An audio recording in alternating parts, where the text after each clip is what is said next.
विघ्नहर्ता श्री गणेश, श्री गणेश, श्री गणेश।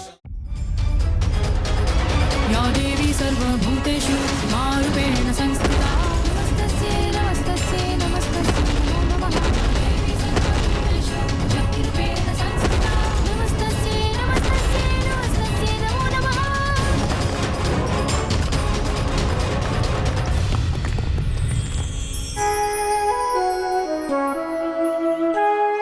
ॐ भूर्भुवः स्वः तत्सवितुर्वरेण्यं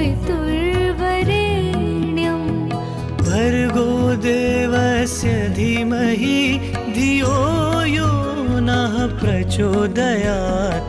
ॐ भूर्भुवः। गणेश जी, आपने मुझे मुक्त कराया है, इसके लिए आपका कोटि कोटि धन्यवाद। इस कार्य में मेरा मार्गदर्शन तो माँ ने ही किया था वेद माता, और अब आप लौट आई हैं, तो अब आपके वेद मंत्रों से संसार में पुनः अच्छाई का संचार होगा। आपने मेरी रक्षा की है प्रथम पूज्य गणेश जी, इसलिए अब आप ही मुझे ब्रह्मदेव को सौंपने का दायित्व निभाएं। ये मेरा आपसे विनम्र अनुरोध है।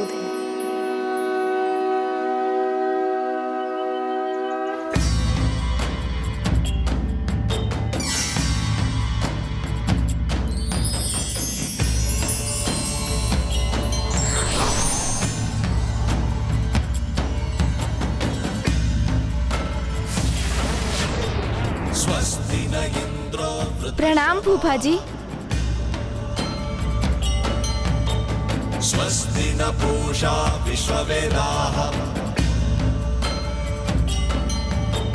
स्वस्ति नस्तारक्षो अरिष्टनेमिः। फूफा जी, मैं आपकी निधि वेद आपको सौंपता हूँ।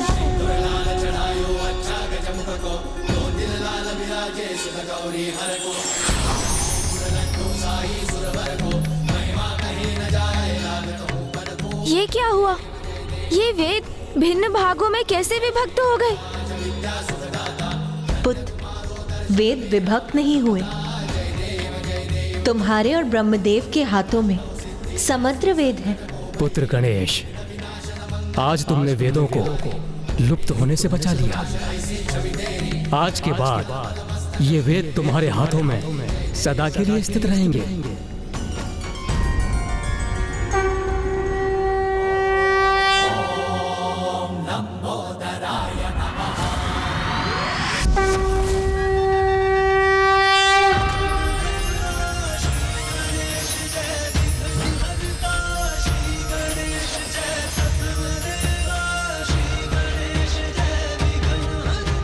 महादेव पुत्र पार्वती नंदन गणेश जी की, महादेव पुत्र पार्वती नंदन गणेश जी की, महादेव पुत्र पार्वती नंदन गणेश जी की, महादेव पुत्र पार्वती नंदन प्रथम पूज्य गणेश जी की।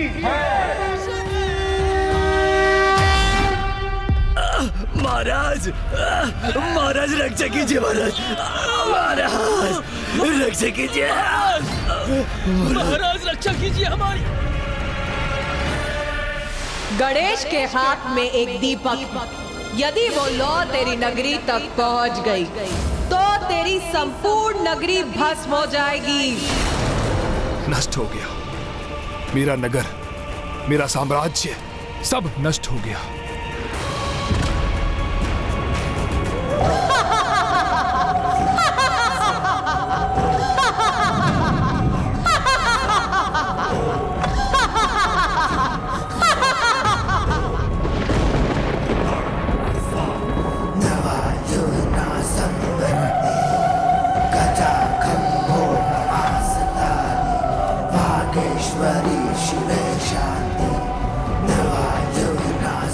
वो गुफा माता की निशित पूजा का स्थान, वही एकमात्र स्थान सुरक्षित है यहाँ, और वहीं से आ रहा ये अटास का स्वर।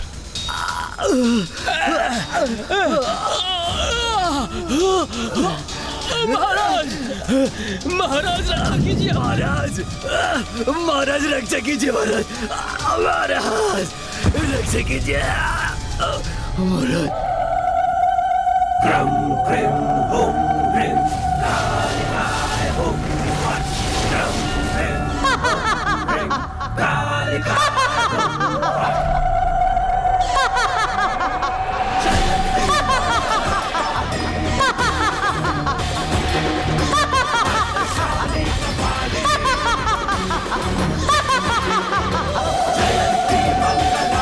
माता।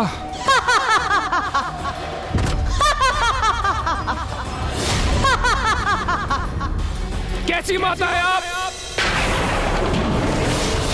परम भक्त हूं मैं आपका, पूछता हूं आपको, किंतु आपके समक्ष एक बालक मेरा राज्य नष्ट कर गया, मेरा सर्वस्व भस्म हो रहा है और आप अटास कर मेरा उपहास कर रही है।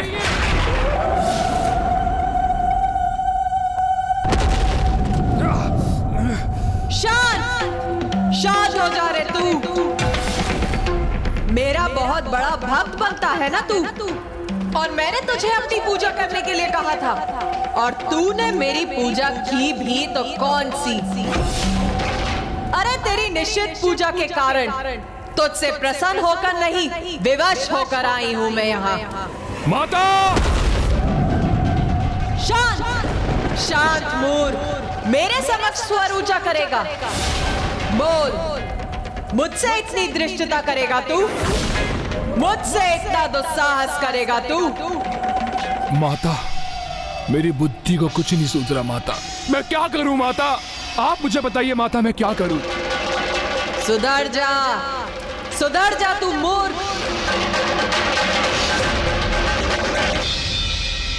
मुझे तो प्रतीत होता है दुर्गमासुर को अब तक अच्छाई की शक्ति का परिचय प्राप्त हो ही चुका होगा, तो अब तो वो सुधरने पर विवश हो ही गया होगा।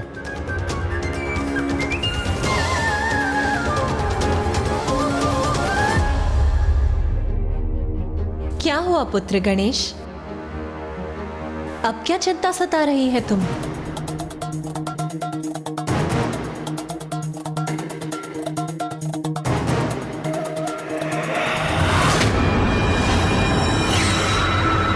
सुधर जाऊं मैं?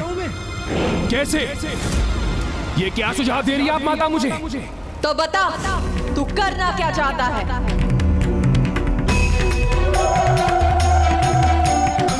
मुझे कुछ समझ नहीं आ रहा माता, मेरे पास तो कुछ भी शेष नहीं बचा। उस बालक ने मेरा सब कुछ नष्ट कर दिया माता, मैं ढूंढ रहा हूं माता।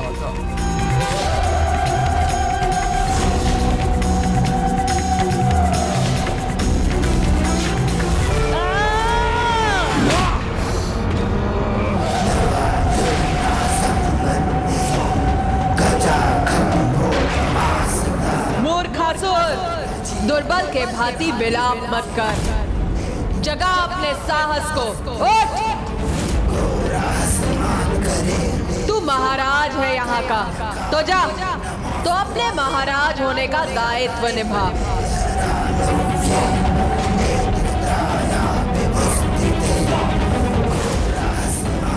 अब बता, क्या करना चाहता है तू? प्रतिशोध।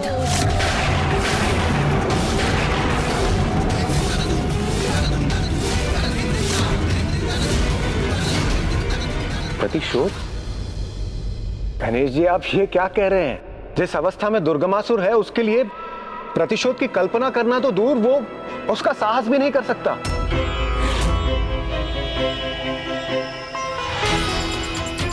ये सत्य है कि दुर्गमासुर पराजित हुआ है, किंतु ये भी तो सत्य है कि दुर्गमासुर एक असुर है,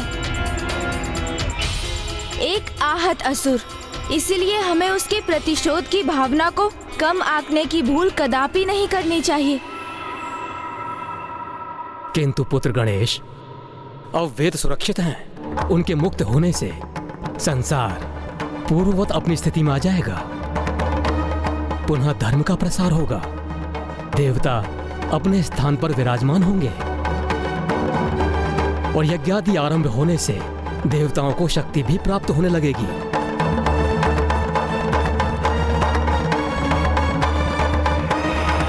वेद की देवी देवताओं के निकट आ गई तो क्या हुआ? संसार में मैं अब भी अधर्म का प्रचार करूंगा, पुनः देवताओं को शक्तिशाली नहीं होने दूंगा मैं, उन्हें भविष्य प्राप्त ना हो इसलिए यज्ञ बाधित करूंगा मैं। उनके द्वारा सृष्टि के संचालन में ऐसी बाधा उत्पन्न करूंगा कि जिससे देवताओं का नाम ही मिट जाएगा। और ये तू करेगा कैसे? तापी! तापी!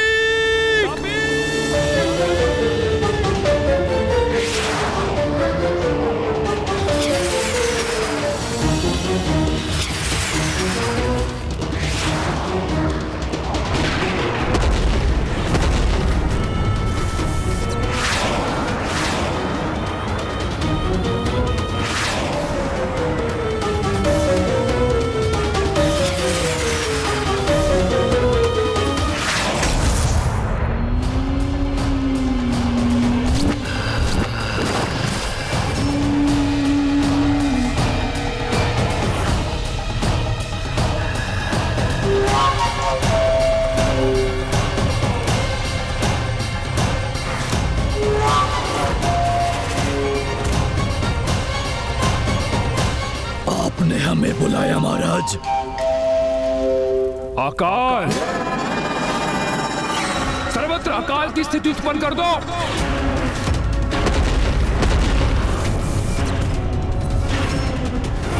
जो आज्ञा महाराज।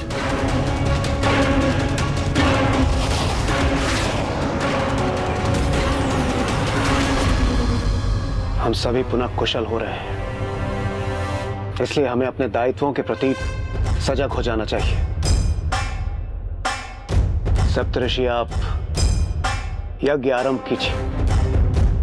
आपके यज्ञ से हम सभी को भविष्य की प्राप्ति होगी। वैदिक मंत्रों के उच्चारण से और यज्ञ की भविष्य से हम सभी को पुनः बल प्राप्त होगा और हम अपने कर्तव्यों को निभाने में सक्षम होंगे। मेरी किरणें संसार में ऊष्म ऊर्जा और प्रकाश प्रदान कर पृथ्वी पर जीवन का स्रोत बनेंगी, जिससे जीवन चक्र सुचारू रूप से क्रियाशील रहेगा। और जब सूर्य देव जलाशयों एवं जल के अन्य स्रोतों को उष्णता प्रदान करेंगे, तब मेरा जल वाष्प बनकर ऊपर उठेगा और उस वाष्प को मैं अपने वायु प्रवाह से आकाश में ले जाऊंगा, जहां से मेघ उत्पन्न होंगे।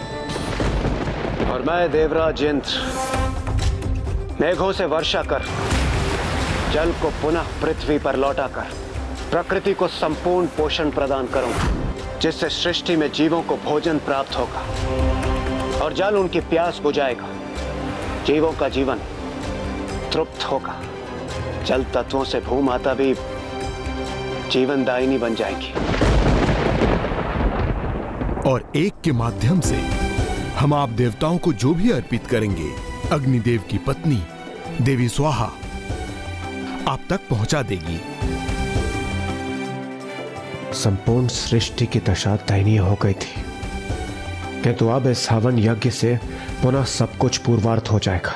वेद माता पुनः अपने स्थान पर लौट आई है, इसलिए संसार में अच्छाई का विस्तार हो रहा है। इसलिए आप अविलंब यज्ञ को आरंभ कीजिए जी, जिससे हम सभी अपनी शक्ति को एकजुट कर जगत कल्याण के मार्ग पर आगे बढ़ सकें। उचित है देवराज इंद्र।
अपने हवन यज्ञ से सृष्टि को पुनः पूर्ववत करना चाहते हो, किंतु मैंने तो तुम सब के लिए कुछ और ही सोचा है मूर्खों।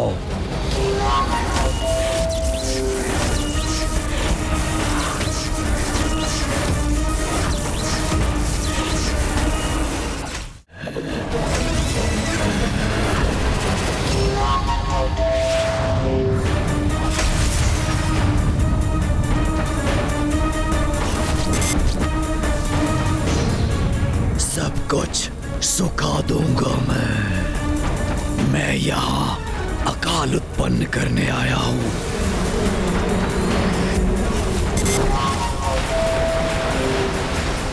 जब जल वाष्प बनेगा तभी तो होगी वर्षा, किंतु जब जल ही सूख जाएगा तो कैसे बनेगी वाष्प और कैसे होगी वर्षा। अपने अस्त्र से मैं संपूर्ण सृष्टि को सूखाग्रस्त कर दूंगा।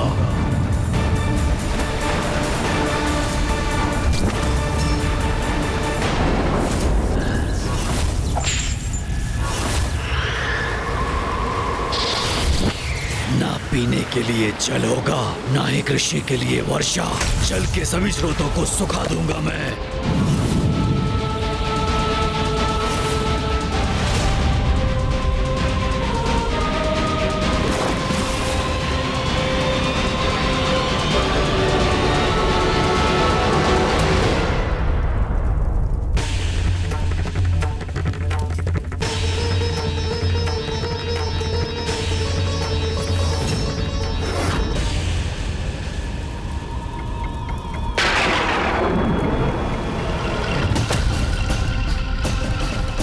ये देवराज इंद्र ने अभी तक वर्षा क्यों नहीं करवाई? सूर्य की किरणें बहुत प्रखर हैं और भीषण ताप भी है।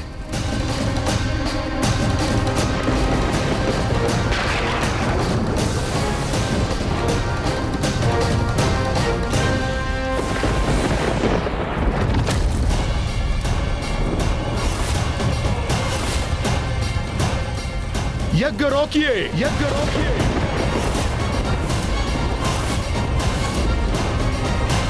ये क्या कह रहे हैं देवगुरु? अब ये यज्ञ नहीं होगा।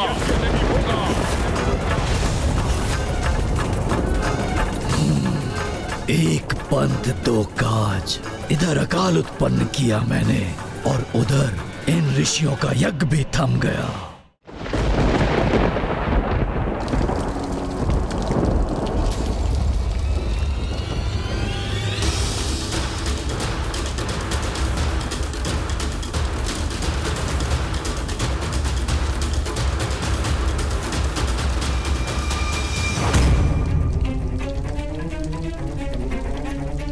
अवश्य कुछ ऐसा घटित हो रहा है जिससे गणेश इतना विचलित है। जब से वो काशी से लौटा है तनाव रहित नहीं हुआ है वो, किंतु मुझे उसे प्रसन्न करने का उपाय ज्ञात है।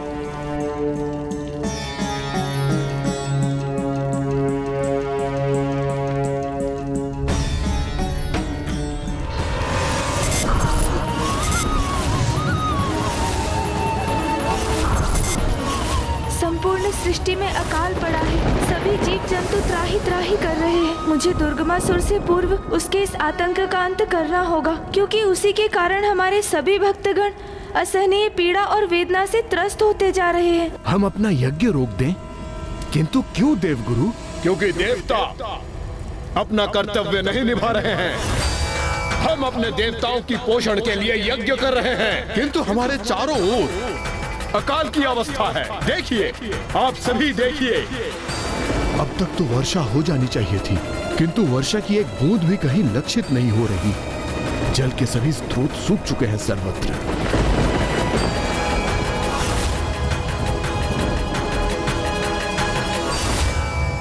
देवी स्वाहा को हमारे आहार हेतु यज्ञ से उत्पन्न होने वाली हविष लाने में इतना विलंब क्यों हो रहा है? ऐसा प्रतीत होता है कि जैसे यज्ञ रुक गया हो। ये क्या? देवता अपने कर्तव्य क्यों नहीं निभा रहे हैं? ये प्रश्न तो मुझे आपको पूछना चाहिए ऋषि भृगु। आप अपने कर्तव्य को क्यों भूल बैठे? वाह देवराज इंद्र, वाह। हमसे आपकी अपेक्षा है कि हम अपना कार्य निष्ठा से करें, पर आप पर ऐसा कोई बंधन नहीं। अपने कर्तव्य के प्रति भूल आप करें और हम पर आरोप भी लगाएं। क्या ये उचित है देवराज? ये आप क्या कह रहे हैं देवगुरु? भला हम अपना कर्तव्य क्यों भूलेंगे? यदि आप भूले नहीं हैं, तो चूक तो आपसे अवश्य हुई है। ये देखिए, चारों ओर देखिए, अकाल की स्थिति उत्पन्न हो गई है। सर्वत्र वृक्ष आदि सूखकर कंटक में परिवर्तित होते जा रहे हैं। मानव जल के लिए त्राही त्राही मचा रहे हैं। पीने के लिए अब जल की एक बूंद तक शेष नहीं है।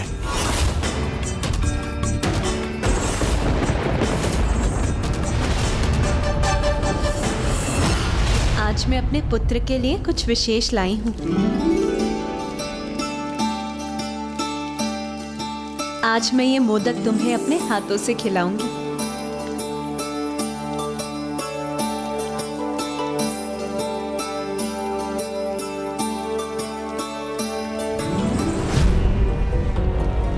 गणेश, तुम्हारे नेत्रों में ये अश्रु कैसे? क्या हुआ पुत्र? माँ, जब भक्त भूख से व्याकुल है तो मैं भोजन कैसे ग्रहण कर सकता हूँ? भक्त भूखा है अर्थात क्या आशय है तुम्हारा पुत्र?